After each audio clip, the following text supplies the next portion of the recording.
Make every night a wonderful journey, no matter where you are. Good night, sweet dreams. The first story, The Mystery of Bertshine, Iowa. A house in Bertshine, Iowa, in the rural back areas of northwestern Iowa, is a little town known as Bertshine.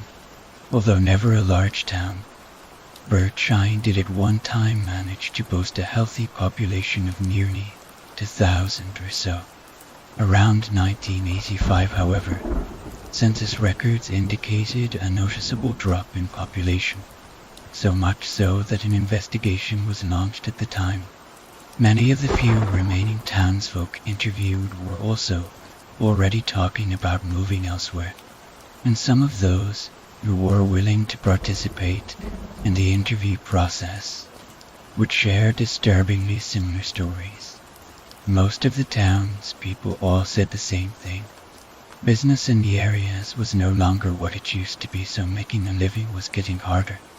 Many people were now working in the surrounding areas and preferred to move closer to their jobs despite any of their reasons for leaving town. All people interviewed at the time were noticeably anxious, some more so than others, and were very eager to end the interview. Some were even very rude or abrupt with their answers. Despite the little help from most of the townspeople, a few residents, without prompting, would recall strange happenings around the town within the past couple of years. Numerous residents mentioned a strange, faint light in the nearby forest that would appear roughly every night. They said it began nearly 2 years ago, after a large crash and small quake were experienced one afternoon. Ruby Clemens, an elderly and lifelong resident, claimed that she and her friend Ed, a walker, witnessed a strange object descend from the sky and into the forest after the quake. It looked like a giant baseball, Ruby recalls, but it was real big and sort of a blackish silver. If that makes sense, it even had this red wrapping around it. Edna, who has since passed, could not confirm Ruby's claim. An investigation of the nearby woods revealed nothing but a small, almost perfectly round clearing, where the trees looked as though they had been pushed outward and broken by some force within the circle. Edward Eddie McLean, a local farmer who frequently hunted in these woods, said that he no longer felt comfortable going into the woods. My buddies teased me until one day when we all went into the woods together, and even they had this urge to leave, they kept talking about feeling watched. At this point, Eddie looked towards the ground. There is something in them woods. Darren Johnson, the local bakery owner, claims that early one morning he had a very disturbing experience. I was in the bakery by myself getting ready to start the day. I was alone, and it was dark out. I was in the back room with the screen door open, because it gets hot when I'm making the bread. He recalled then, without warning, I heard a crash behind me, and the entire screen door had been pulled from its hinges. I grabbed a knife and went to investigate, but all I saw was the screen door bent in a V shape on the ground. Darren's eyes at this point moistened. I know this may sound crazy, but I watched something move into the woods. It looked like a sphere, but it looked like it had these big, human-like eyes. I had never been so afraid in my life. I called the sheriff, but he never came up with anything. One of James' drawings, provided by Clara Pullins. Another notable claim was from local school teacher Mrs. Clara Pullins. Clara, who was at the time a second-grade teacher, recalls many of the children in her class who displayed strange symptoms. They were always so tired every morning, and their work began to suffer. Clara recalls one child in particular. James' real name has been withheld, who had been known for his high intelligence. acting very strange, although he did not usually associate well with the other children. He began to withdraw even more. During recess, James would just stay inside with me and color. Every day, Clara looked at the ceiling. He would always talk about the face in the wood, and his pictures that he drew were so Clara trails of. He would draw these pictures of him asleep in bed, and this thing would be outside his window. It looked like a floating face, but the eyes were so big and real, looking no second grader should be able to draw that well. Clara looked visibly disturbed, and every day was like this. Every picture he drew, no matter what it was of, at that face in it sometimes, James would just stare out the window until I got his attention again. He wasn't the only one, though several of the other children would stare out that window. And every day, when a little after 2 o'clock rolled around, many of the children, James included, put their hands over their ears and looked very distressed. After about 30 seconds, they would resume activity as though nothing had happened. James' family, who have since moved from Bertshine, refused an interview. Today, over 25 years later, Bertshine is virtually a ghost town. There aren't any residents, and the buildings are boarded up and dilapidated. There was a report of 3 teenagers who had gone into Bertshine and the local woods, only to report strange happenings to nearby police. The group, who camped out in the woods back in 2007, claimed feeling uneasy the entire night, and that at one point during the night, they could see what appeared to be a floating sphere moving round the outside of their tent in the light of the campfire's fading embers. The teenagers recalled hearing no sound, but having the sensation of being watched. When morning came, a strange circle had been dug around the outside of their tent.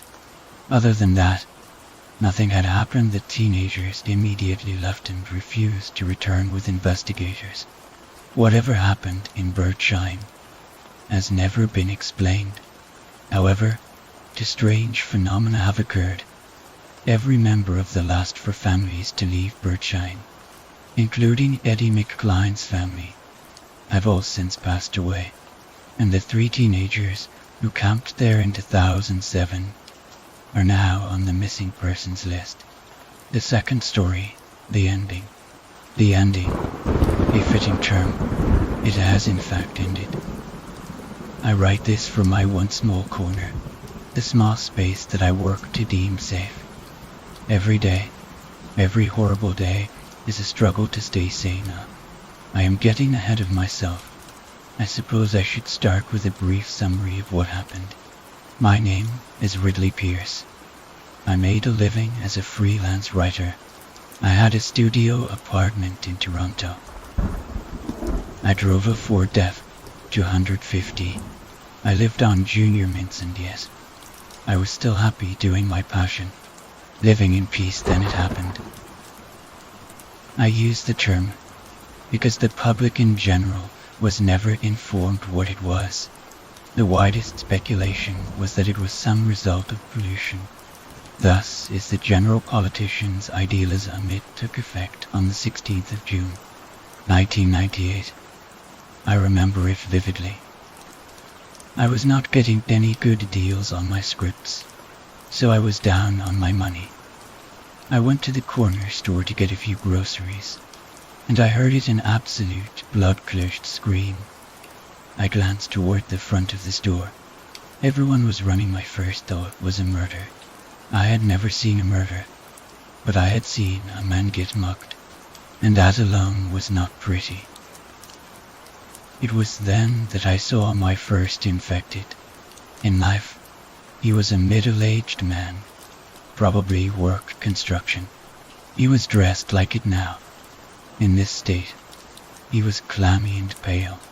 He had a long claw mark on his left arm, and his eyes were bloodshot and puffy. He is not alone. A careless shopper had got entangled in the crowd of frantic people, and the infected had gotten to him to his good fortune. He had had a quick death, his throat bitten out. He, as I had later figured out, was one of the lucky ones. The infected ate his corpse as I and the other panicked shoppers watched. A loud bang resonated in the air. The owner of the store had gotten his 12-gauge shotgun and very quickly eliminated the infected. As soon as the infected, who was in the way of the door, was clear, I was out the door. My mission in life was now to get to my truck. I kept my Colt 45 in the glove compartment. I had a feeling that whatever these things were, there were more. I made it to my truck. I climbed in. I locked the doors. I fumbled for my keys and roared off down Main Street. I was shaken and didn't know where to go. I looked back and saw the infected crowding around the store, attracted by the noise. As I drove by some houses and a coffee shop, I saw a large group of them. They were dressed like normal people. A company t-shirt here, a dress there. I was clueless. All that I knew was that I needed to get away from these things as fast as I could. Now, on me, I only had my knife, my 45, my keys, my wallet, my Zippo, and some quarters.